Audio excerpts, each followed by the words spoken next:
بسم اللہ الرحمن الرحیم۔ قریشی ٹی وی کے پیارے دوستو، السلام علیکم۔ میں امید کرتا ہوں کہ آپ تمام دوست خیریت سے ہوں گے۔ اللہ رب العزت سے دعا ہے کہ اللہ پاک آپ تمام دوستوں کی جائز حاجات کو پورا فرمائیں، آمین۔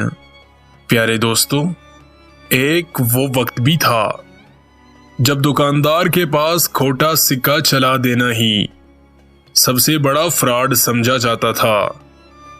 یہ ان دنوں کا ذکر ہے جب ماسٹر اگر بچے کو مارتا تھا تو بچہ گھر آ کر اپنے باپ کو نہیں بتاتا تھا، اور اگر بتاتا تو باپ اس سے ایک اور دھپڑ رسید کر دیتا۔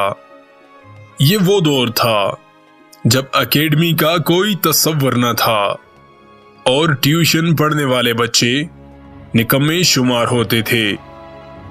بڑے بھائیوں کے کپڑے چھوٹے بھائیوں کے استعمال میں آتے تھے اور یہ کوئی معیوب بات نہیں سمجھی جاتی تھی۔ لڑائی کے موقع پر کوئی ہتھیار نہیں نکالتا تھا، صرف اتنا کہنا کافی ہوتا، میں تمہارے ابا جی سے شکایت کروں گا۔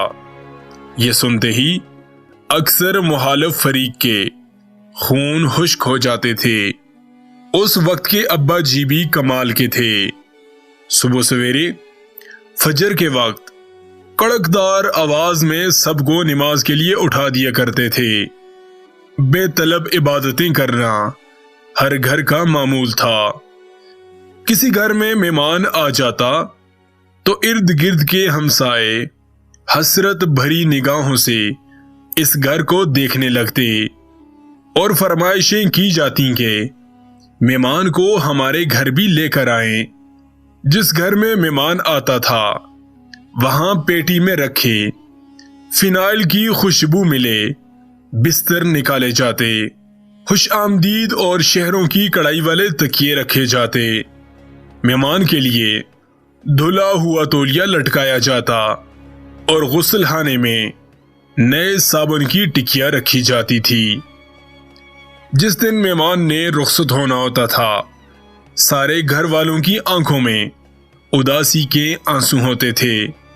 مہمان جاتے ہوئے کسی چھوٹے بچے کو 10 روپے کا نوٹ پکڑانے کی کوشش کرتا تو پورا گھر اس پر احتجاج کرتے ہوئے نوٹ واپس کرنے میں لگ جاتا، تاہم مہمان بہر صورت یہ نوٹ دے کر ہی جاتا تھا۔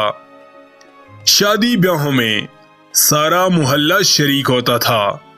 شادی غمی میں آنے جانے کے لیے ایک جوڑا کپڑوں کا علادہ سے رکھا جاتا تھا جو اسی موقع پر استعمال میں لایا جاتا تھا۔